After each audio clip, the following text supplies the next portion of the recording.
Boa noite, meus irmãos. Vamos abrir a palavra do Senhor no livro do profeta Abacuque. Livro do profeta Abacuque, capítulo de número 3. Profeta Abacuque, capítulo 3. Nós seguimos com a nossa série de sermões. Pela manhã nós estamos estudando o Evangelho de João. Hoje estudamos o capítulo 10. E pela noite nós estamos tomando um texto de cada um dos 12 profetas menores do Antigo Testamento. E hoje nós vamos estudar Abacuque, capítulo 3. Ainda que vamos trabalhar todo o capítulo 3, eu quero convidá-los para que leamos desde o versículo 16 apenas até o versículo 19 do capítulo 3. O final do texto, a conclusão. Abacuque, capítulo 3, desde o versículo 16 até o versículo 19. Quero convidá-los a se colocar de pé e vamos ler juntos a palavra de Deus. Abacuque, capítulo 3, dos versículos 16 até o versículo 19. Assim nos diz a palavra do Senhor: ouvi-o e o meu íntimo se comoveu. Todos juntos, irmãos, vamos? A sua voz tremeram os meus lábios, entrou a podridão nos meus ossos, e os joelhos me vacilaram, pois em silêncio devo esperar o dia da angústia que virá contra o povo que nos acomete. Ainda que a figueira não floresça, nem haja fruto na vide, o produto da oliveira minta, e os campos não produzam mantimento, as ovelhas sejam arrebatadas do aprisco, e nos currais não haja gado. Todavia, eu me alegro no Senhor e exulto no Deus da minha salvação. O Senhor Deus é a minha fortaleza, faz os meus pés como das corças, e me faz andar altaneiramente, ao mestre de canto para instrumentos de cordas. Deus bendito, nós louvamos e bendizemos o teu nome pela tua palavra registrada, inspirada. E hoje, Senhor, tantos e tantos anos depois, nós estamos com ela aberta. E ela continua sendo fonte de instrução, de confrontação, de educação, de correção. Tem sido bênção na nossa vida, como diz o teu servo, apóstolo Paulo, é o poder de Deus. Como diz o próprio Davi, o rei Davi, a lei do Senhor é perfeita e restaura a alma. Senhor, tantos e tantos anos, milênios atrás, este texto escrito, hoje, continua sendo uma resposta para as demandas do homem moderno. E nós hoje voltamos para trás, voltamos para a tua palavra, para encontrar nela, ó Deus, a resposta do Senhor para o nosso futuro. Nós louvamos e bendizemos o teu nome e oramos agradecidos em nome de Jesus. Amém e amém. Irmãos, podem assentar-se.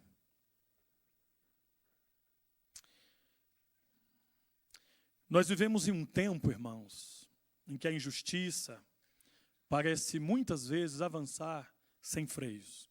Violência, corrupção, opressão, famílias quebradas e um sofrimento que não pede licença para entrar. Muitas vezes nós somos surpreendidos pelo sofrimento. Diante disso, a pergunta aparece, e não é pequena: por que Deus parece estar silente aos problemas ao nosso redor? Como um problema tão antigo, como registrado no Salmo de número 73, Salmo de Asaf, porque o ímpio prospera e o justo sofre. Essa tensão não é só emocional, ela também é teológica, porque é a luta daquilo que nós cremos sobre Deus e aquilo que vemos no mundo ao nosso redor. O livro do profeta Abacuque, ele é precioso demais para nós, porque não trata a dor como superficialidade religiosa. Abacuque não finge que está tudo bem.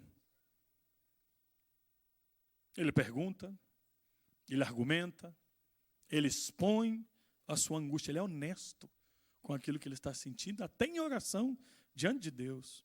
Ele questiona o modo de agir de Deus. E isso nos ensina que a fé bíblica não é anestesia, é confronto. Fé não é negar o sofrimento, mas a verdadeira fé é levar o sofrimento para dentro do nosso relacionamento com Deus. É dizer, Senhor, eu não sei por que eu estou passando isso, mas eu sei que algum plano o Senhor tem. Me ajuda a entender. Abra os meus olhos. Muitas vezes nós estamos orando indevidamente. Nós estamos pedindo para Deus mudar as circunstâncias, mas o que Deus quer mudar é o nosso coração. Às vezes nós estamos orando como Paulo. Senhor, tira o espinho da carne. Tira o espinho da carne. 1, 2 e 3 vezes. E o Senhor diz, não vou tirar. Eu não posso tirar da sua vida aquilo que te mantém quebrantado e humilhado. Porque vai ser bênção na sua vida. Mesmo que você não entenda. Mas eu estou cumprindo um propósito na sua vida. Nenhum outro livro da Bíblia começa como Abacuque.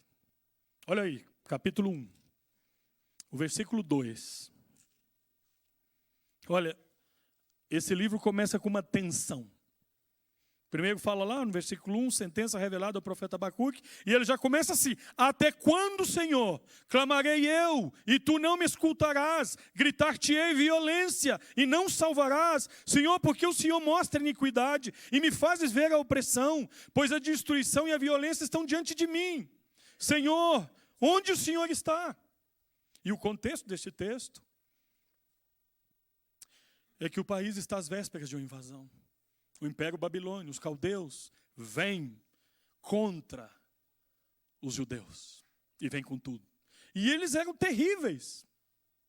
E o profeta, então, ele começa a se apresentar diante de Deus e diz, Senhor, por que o Senhor está silente? Por que o Senhor não faz nada? Por que o Senhor não intervém? Por que o Senhor está permitindo isso? E ele chega ao ponto de dizer, o Senhor é tão inocente de olhos que o Senhor não está vendo o que está acontecendo. Como que o Senhor permite isso?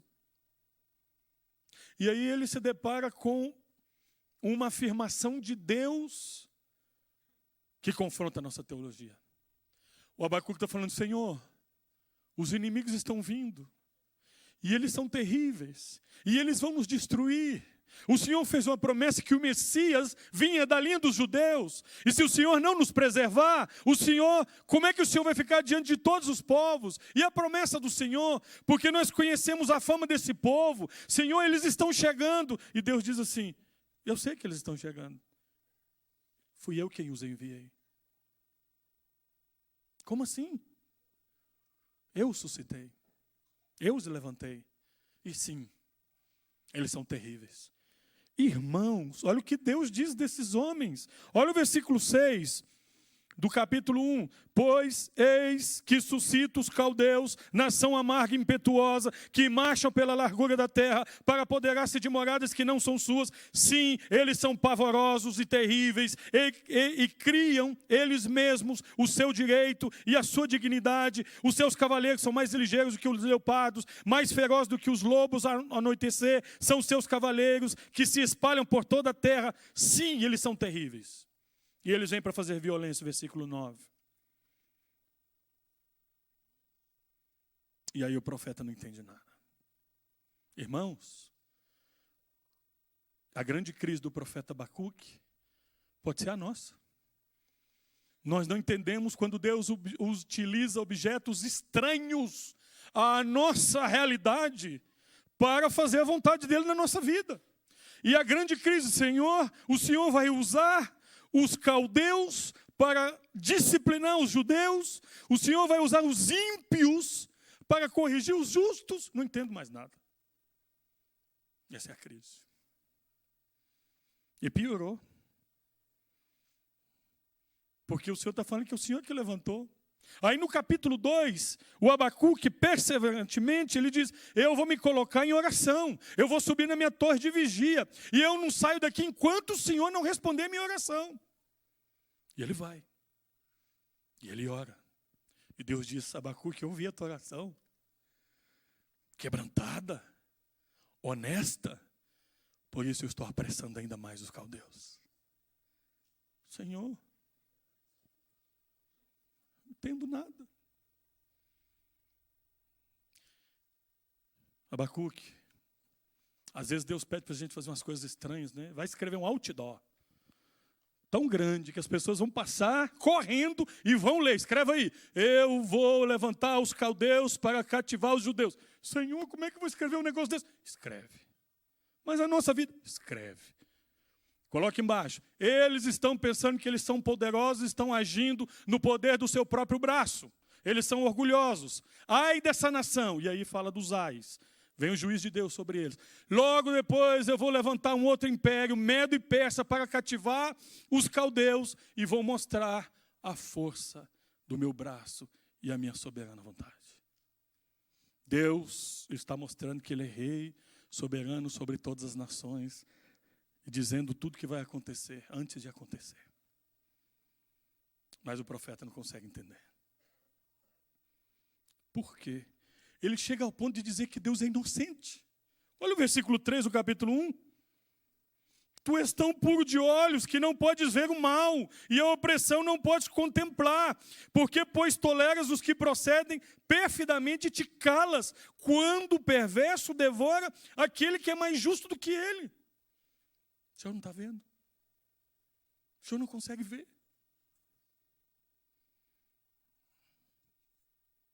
A melhor coisa no mundo é quando a gente se coloca em oração diante de Deus. E deixa eu dizer uma coisa para você, irmão. Pode te chocar isso. A oração não muda a vontade de Deus. A oração não tem efeito em Deus. Tem efeito em nós. Quando Deus quer responder uma oração que nós fizemos, o Espírito Santo toca no nosso coração para que nós usemos essas palavras para que Deus responda a nossa oração. Olha o tão dependentes nós somos de Deus. E aí você diz, não, peraí, mas e o profeta lá, e o rei que orou e Deus deu mais 15 anos de vida? Será que Deus não sabia disso? Será que isso pegou Deus de surpresa? Não. A oração não muda a vontade de Deus, mas a oração prepara o nosso coração para viver os propósitos de Deus. A oração tem efeito em nós. Então por que orar? Tem um livro famoso, né? Se Deus já sabe por que orar, Douglas Kelly escreve esse livro. Porque Deus é soberano, porque Deus nos chama a orar e porque a oração é um relacionamento com Deus. É um momento que nós abrimos nosso coração diante de Deus. Quando nós lemos a Bíblia, Deus fala conosco. Quando nós oramos, nós falamos com Deus. Então, o que acontece quando o profeta começa a orar? Eu preciso correr aqui, mas olha o versículo 20 do capítulo 2.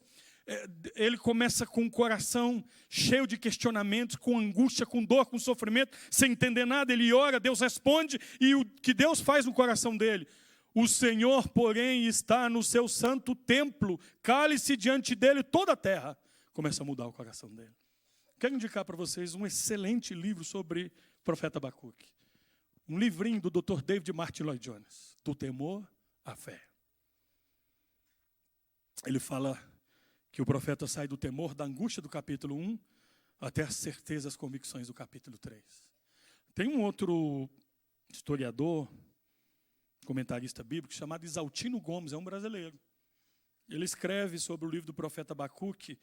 Eu acho que o tema do livro é Abacuque, o nosso contemporâneo. É muito bom também.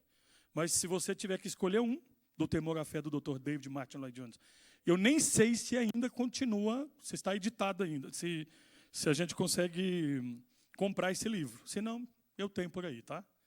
E aí a gente pede para o Espírito Santo ressuscitar o Dr. David Martin Lloyd Jones, pedimos permisso a ele, né?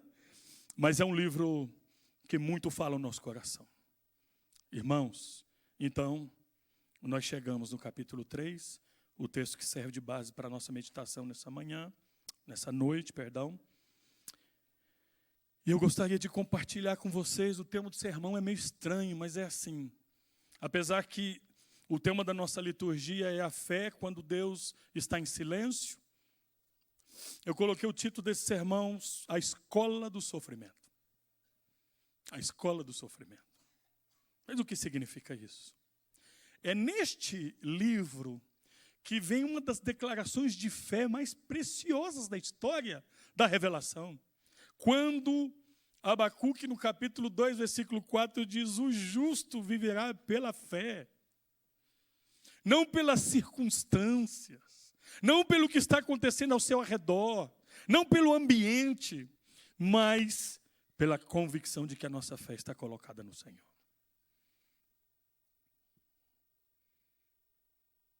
Então, quando a gente pensa na escola do sofrimento, eu lembro que uma vez eu estava conversando no Chile com o reverendo Hernandes Dias Lopes. Ele foi pregar na nossa igreja lá. E ele já citou isso em algum lugar, eu li em algum dos seus livros, algum dos seus sermões. Ele fala que a escola da vida é diferente da escola formal.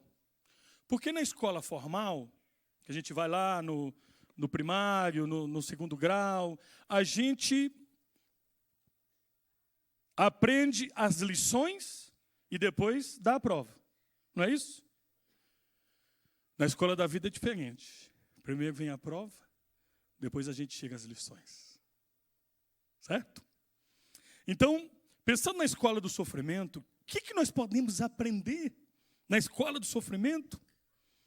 Porque o Deus usa o sofrimento. O versículo 2 do capítulo 3 nos fornece o primeiro ensino que a escola do sofrimento nos traz. Tenho ouvido, ó Senhor, as tuas declarações e me sinto alarmado. Aviva a tua obra, ó Senhor, e no decorrer dos anos, e no decurso dos anos, faze-a conhecida. Na tua ira, lembra-te da misericórdia. Senhor, tem misericórdia de nós. Senhor, eu ouvi a tua voz. A escola do sofrimento nos ensina a ouvir a voz de Deus. Às vezes, nós precisamos do sofrimento, mais do que qualquer outra coisa. O sofrimento, muitas vezes, é pedagógico. Eu não estou aqui dizendo, sou masoquista, nós temos que sofrer, vamos buscar o sofrimento. Não. Mas, infelizmente, é esse recurso pedagógico que Deus usa para nos ensinar e para forjar o nosso caráter, para trabalhar na nossa vida. Tenho ouvido, Senhor, as tuas declarações. Ouvi, Senhor, a tua palavra e temi. Aviva, ó Senhor, a tua obra no meio dos anos. Esse texto tem sido muitas vezes usado em pregações de avivamento. Quando o profeta Abacuque, ele fala: Senhor, aviva a tua obra. Na verdade, eu acredito que Abacuque está fazendo essa oração, pedindo a intervenção de Deus, mas eu ainda sou da linha que Abacuque está dizendo o seguinte: deixa-nos vivo, ou deixa-nos vivos, preserva-nos, aviva, Senhor, intervém, preserva o teu povo com a tua poderosa mão. Mas a grande questão, o primeiro movimento do profeta aqui, não é exigir explicações, mas reconhecer a palavra de Deus com temor. Ele diz: eu ouvi e tremi. E isso nos confronta. Porque a nossa reação natural à dor é correr, reagir, tentar resolver, controlar ou reclamar, murmurar. Deus, porém, nos conduz a um lugar em que ouvir precede entender. Antes de respostas, vem a submissão. E é interessante que Abacuque utiliza aqui: tem ouvido, ó Senhor. Tem ouvido é chamar. Um verbo conhecido no Antigo Testamento. Na língua que foi escrito no Antigo Testamento, o hebraico. E ele não é equivalente passivo do português ouvir, ainda que seja traduzido por ouvir. Mas na mentalidade bíblica do Antigo Testamento, significa sempre uma resposta de obediência e transformação. E é o mesmo verbo do grande mandamento lá de Deuteronômio capítulo 6, versículo 4. Ouve, ó Israel, porque o Senhor teu Deus é o único Senhor. Ouve, Senhor, ouve, Israel, o Senhor teu Deus. Não é só ouvir de um movimento ou a ação de escutar algum som. Ouvir de obedecer. Ouvir de colocar em prática. Eu ouvi, eu entendi. Eu entendi que os inimigos estão vindo. Eu entendi que é o Senhor que está trazendo. Eu entendi a tua palavra. E, Senhor, eu estou perplexo. Senhor, eu não consigo entender. Mas eu sei que o Senhor sabe o que o Senhor está fazendo.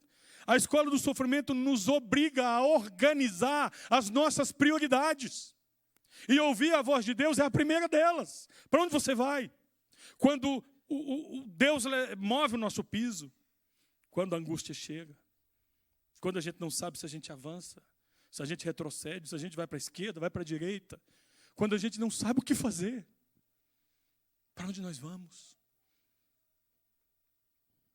Na Bíblia, ouvir sem obedecer não é ouvir, é surdez moral. O sofrimento não apenas nos faz escutar mais alto, ele nos faz ouvir mais fundo. O profeta diz aqui, em nome de todo o povo, que foi aterrorizado pela voz de Deus, ele tremia, a fim de obter para si e para os outros o favor de Deus. Pois assim que um pecador se prostra diante de Deus, com genuína reverência, Deus manifesta o seu favor. Quando Abacuque diz, eu ouvi e eu tremi, isso é reverência diante do plano soberano de Deus, mesmo que eu não entenda o que ele vai fazer. O sofrimento quebra a autossuficiência, o orgulho, a vaidade. Quando tudo está bem, o coração humano se distrai. Vive como se tivesse o controle, como se fosse autossustentável. Mas a crise nos humilha de forma pedagógica, ela reduz o barulho interno, força o silêncio, nos coloca diante da realidade que dependemos completa e absolutamente de Deus para viver um dia de cada vez. Um dia de cada vez. E aqui está o ponto essencial. Ouvir na Bíblia nunca é um ato neutro. Ouvir é obedecer. Por isso Jesus diz lá em Lucas capítulo 11, versículo 28. Antes, bem-aventurados são os que ouvem a palavra de Deus e aguardam. Abacuque ouviu e temeu. Significa que a palavra de Deus atingiu o coração dele, produziu reverência, humildade e mudança. C.S. Lewis, naquele livro O Problema da Dor, ele cunhou uma das frases mais citadas na teologia cristã moderna. Olha o que ele diz, você deve lembrar disso. Deus sussurra para nós em nossos prazeres, fala em nossa consciência, mas grita em nossas dores. É o seu megafone para despertar um mundo surdo. Depois o Sproul, ele diz, né? O sofrimento é um megafone de Deus para falar com o povo surdo. Reinterpretando aí o que disse Lewis. A sua dor tem produzido reverência ou revolta? Você está ouvindo a voz de Deus ou apenas reagindo ao sofrimento? A crise te empurrou para a palavra ou te afastou dela? Onde está o seu coração? A aprovação não precisa roubar a sua adoração, a sua fé e a sua convicção no Senhor. Mas a escola do sofrimento nos ensina a ouvir a voz de Deus, mas também nos traz outro ensino poderoso, que está desde o versículo 3 até o versículo 15. E eu não sei se você já viu isso aqui, é maravilhoso. Olha, o versículo 3 começa assim, Deus vem de Temã e do Monte Parã. Que coisa mais estranha. Ele está falando uma coisa, depois muda de assunto de repente. Ah, irmãos, a escola do sofrimento nos ensina algo extraordinário. Nós devemos recordar ou lembrar a fidelidade de Deus. No meio do sofrimento, Abacuque olha para trás. É o que ele está fazendo. E esse é o ponto mais poderoso dessa perícope, deste texto. E que frequentemente nós perdemos. E o leitor, há uma leitura superficial, ele olha ali e não percebe. Os tesouros mais preciosos da palavra de Deus estão no fundo. Tem que cavar mais fundo. Tem que estudar, tem que debruçar em cima da palavra de Deus. E o que Abacuque está aqui nos mostrando é o primeiro princípio hermenêutico mais poderoso. Bíblia interpreta a Bíblia. Bíblia elucida a Bíblia. Abacuque não resolve sua crise olhando para frente. Ele a resolve olhando para trás. Em vez de perguntar, o que Deus vai fazer? Ele pergunta, o que Deus já fez? Quem é o Deus que eu estou servindo? O que ele já fez na minha vida? O que ele já fez na vida do povo? E a partir do versículo 3, ele começa a lembrar o que Deus fez. Deus vem de Temã, do Monte Parã vem o santo, a sua glória cobre os céus, a terra se enche do seu louvor.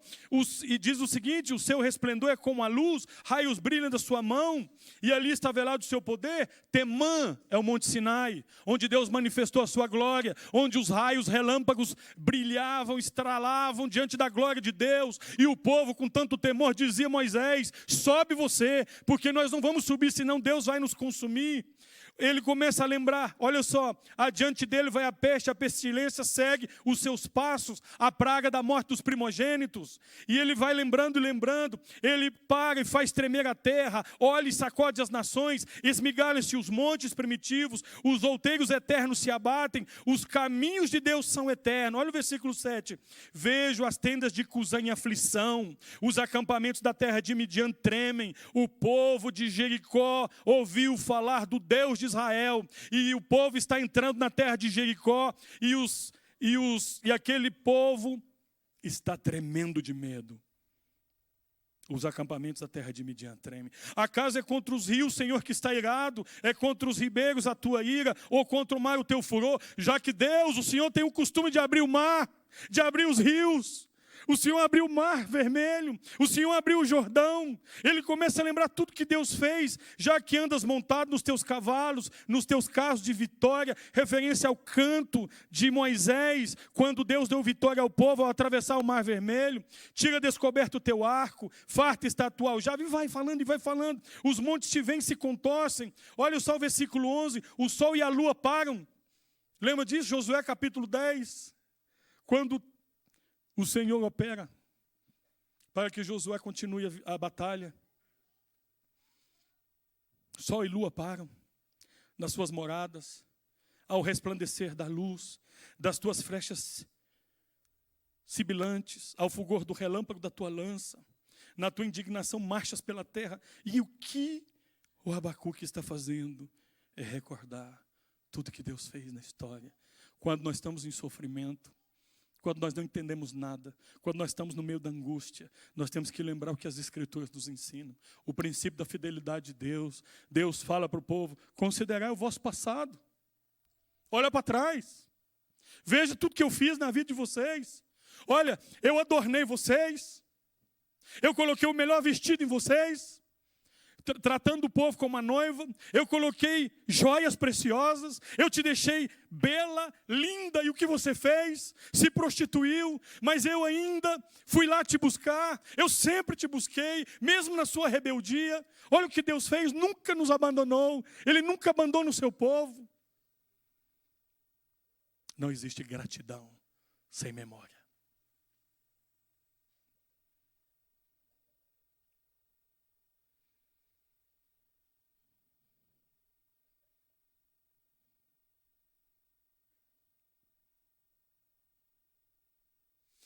João Calvino diz que Abacuque, ao descrever Deus vindo de Temã e do Monte Parã, está deliberadamente recordando a libertação do Êxodo. E esta sessão confirma que Deus foi desde o princípio o libertador do seu povo, na pessoa do mediador. Ele já está olhando para frente, está olhando e vendo o Messias ali. O sofrimento tende a estreitar nossa visão. A dor do presente pode apagar a memória do que Deus já fez. E essa miopia espiritual enfraquece a nossa fé. Por isso, lembrar é uma disciplina. É uma forma de resistir à tirania do agora, do hoje, do presente. É por isso que Deus deu o Deuteronômio, a repetição da lei, para relembrar, para recordar. Por isso que o princípio de inculcar nos nossos filhos é o princípio pedagógico mais poderoso, porque nós temos que lembrar o que Deus fez. Por que Deus nos deu a ordenança da Santa Ceia? Não é só um memorial. Não é só um memorial. Mas é para nós lembrarmos também que Ele é o nosso Redentor, que vive e reina para sempre. As misericórdias do Senhor são a causa de não sermos consumidos, renovam-se a cada manhã. A fidelidade passada de Deus não é nostalgia, é sustentação. Não é apenas registro histórico, é garantia teológica. Deus não muda. Ele é imutável. Deus que agiu, continua sendo Deus que governa, mesmo quando os seus caminhos não são decifráveis. Mesmo quando eu não consigo decodificar, mesmo quando o profeta Abacuque está perplexo. Spurgeon, ele disse o seguinte, que a memória das misericórdias passadas é combustível para a fé presente. E é exatamente isso que Abacuque faz. Ele alimenta a fé com a história da fidelidade divina. A escola do sofrimento nos ensina a ouvir a voz de Deus. Mas a escola do sofrimento nos faz lembrar tudo que Deus fez na nossa vida e na nossa história. E por fim, a escola do sofrimento nos ensina que nós devemos adorar a Deus por quem Ele é. Não só pelo que Ele faz. Nós não adoramos a Deus pelo que recebemos das suas mãos. Nós adoramos a Deus pelo seu caráter, pelo que Ele é. E esse é o ponto mais alto do capítulo, maturidade espiritual, que emerge da declaração final. E olha só como está Abacuque. E às vezes a gente não consegue entender. Olha lá para o versículo 16. Ouvi-o e o meu íntimo se comoveu. A sua voz tremeram os meus lábios. Entrou a podridão nos meus ossos e os joelhos me vacilaram. Olha só, aqui são reações físicas. O que significa isso? Entranhas conturbadas, era o estômago que revirava.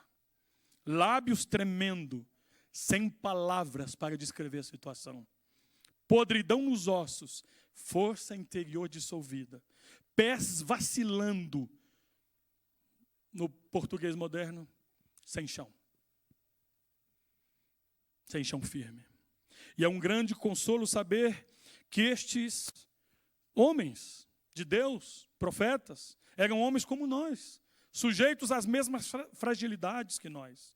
Aqui temos um vislumbre do caráter deste homem. Ele é honesto, o suficiente para nos dizer que quando ouviu o que Deus tinha a lhe dizer, ele tremeu como uma folha.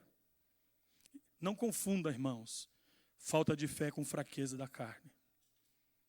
Os maiores homens de fé frequentemente recuaram fisicamente diante de certas perspectivas. Lembra-te de Abacuque sempre. Um homem de Deus. Mas, olha o que diz o versículo 17. Ainda que a figueira não floresça, nem haja fruto na vide, o produto da oliveira minta, e os campos não produzam mantimentos, as ovelhas sejam arrebatadas do aprisco, e nos currais não haja gado. O que o texto está nos dizendo, ainda que nos falte o básico.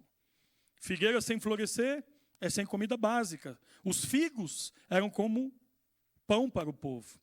Sem fruto na vide, sem vinho, sem celebração.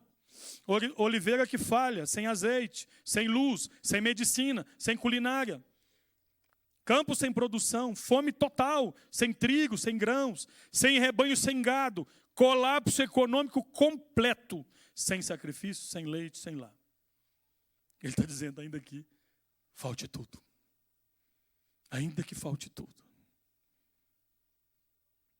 Descreve um cenário de colapso total.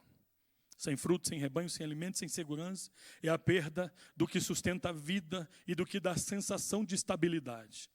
Em outras palavras, tudo que costumamos usar como fundamento emocional pode ser retirado de uma hora para outra. E como será?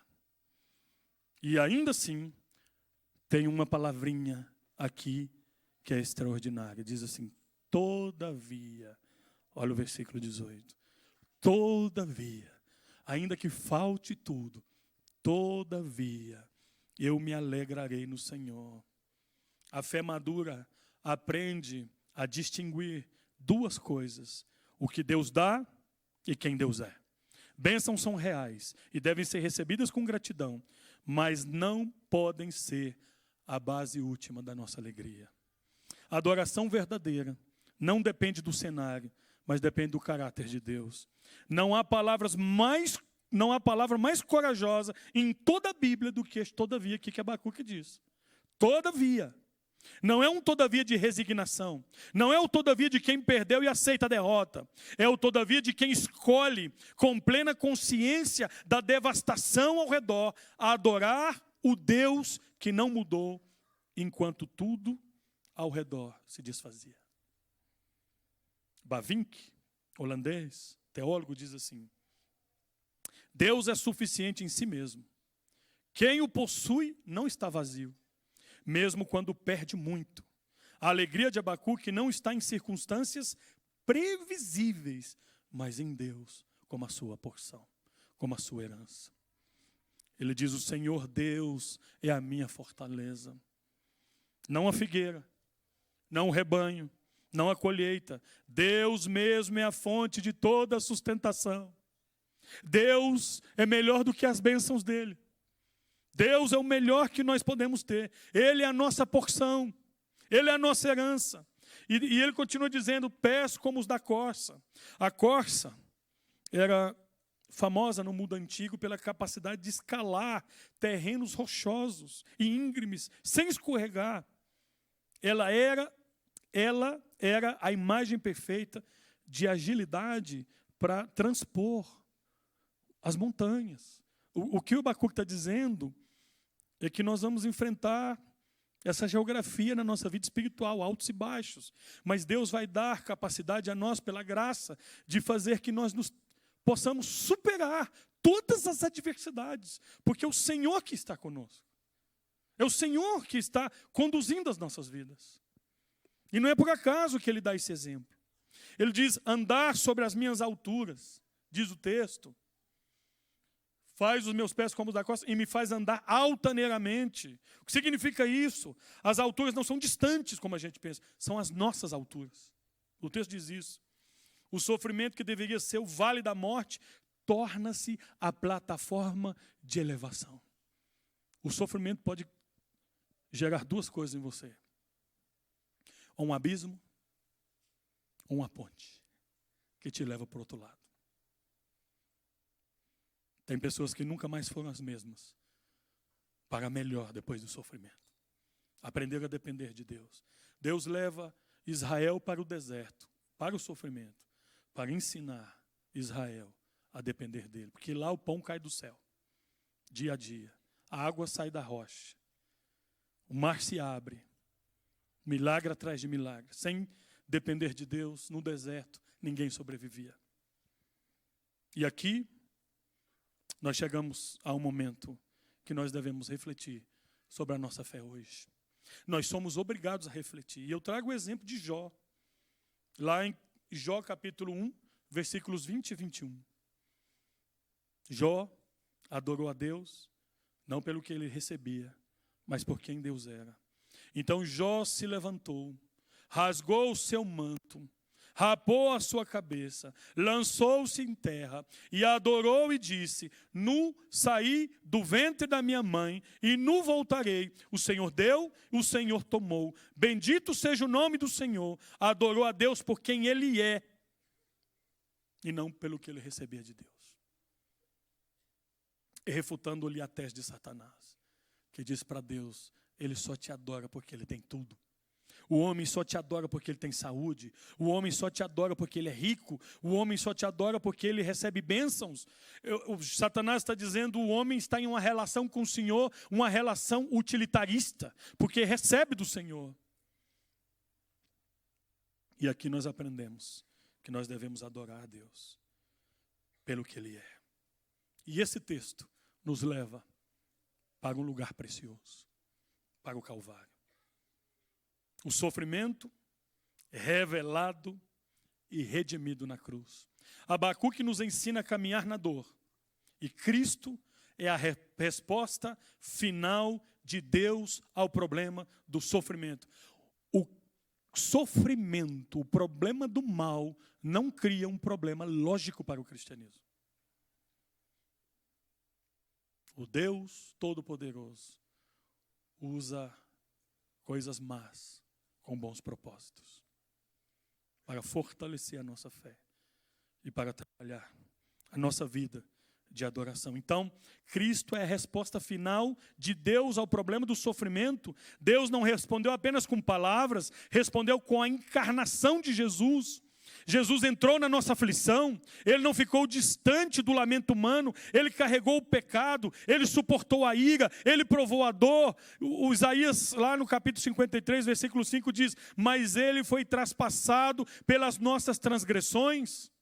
E o versículo 3 do capítulo 13, o versículo 13 do capítulo 3 de Abacuque diz: tu saíste para a salvação do teu povo, para a salvação do teu ungido, fazendo uma referência a Cristo.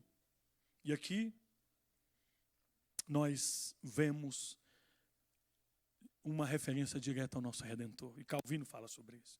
O profeta aplica novamente ao estado presente do povo o que havia registrado: que Deus saiu com o seu Cristo para a salvação do seu povo. Em todas as salvações operadas por Ele, Deus tinha os olhos no Cristo ungido e por meio dele realizava as libertações. Tudo que acontecia no Antigo Testamento apontava para o Cristo que viria. Na cruz, justiça e misericórdia se encontram. Deus não ignora o mal, Ele o julga em Cristo. Deus não abandona o seu povo, Ele o resgata em Cristo. O sofrimento do cristão não é sinal de ausência de Deus. Em Cristo, é prova de que Deus entrou na história para nos salvar. E no fim, restaurar todas as coisas. E o Verbo se fez carne e habitou entre nós. E vimos a sua glória, glória do unigênito do Pai. Ele veio para revelar graça e verdade entre nós. Abacuque começou perguntando: até quando, Senhor?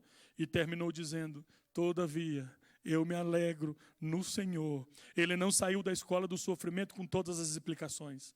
Ele não saiu entendendo todas as coisas. Mas ele saiu com algo muito forte, uma fé fortalecida e uma visão mais alta de quem é Deus. O sofrimento na mão de Deus se torna uma escola. Ele nos ensina a ouvir a palavra com temor e obediência, a recordar a fidelidade de Deus como sustento da nossa esperança e a adorar a Deus por quem Ele é, mesmo quando tudo falta. O sofrimento não destrói a fé verdadeira, a purifica. Deus nos prova, não para nos destruir, mas para nos fortalecer, para fazer de nós parecidos a Jesus. Vamos orar? Senhor, nós não entendemos muitas coisas que acontecem nas nossas vidas. Nós não temos as explicações corretas e exatas de tudo que acontece. Mas nós, pela fé em Cristo, descansamos na Tua soberana vontade, nos Teus propósitos e em tudo que o Senhor tem feito na nossa história e na história do Teu povo. Hoje, nós nos aproximamos do Senhor com o coração fragilizado, porque muitas vezes, no meio do sofrimento, nós nos desesperamos, deixamos de ouvir a Tua voz, esquecemos de tudo que o Senhor fez,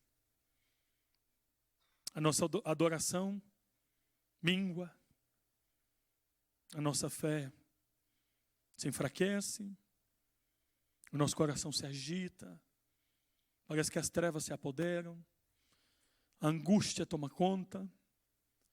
Mas, Senhor, no meio de tudo isso, nós queremos clamar a misericórdia do Senhor, implorar o Teu favor sobre o Teu povo. Nos dias mais escuros das nossas vidas, sabemos que o sol da justiça brilhará, e sabemos que toda treva será dissipada.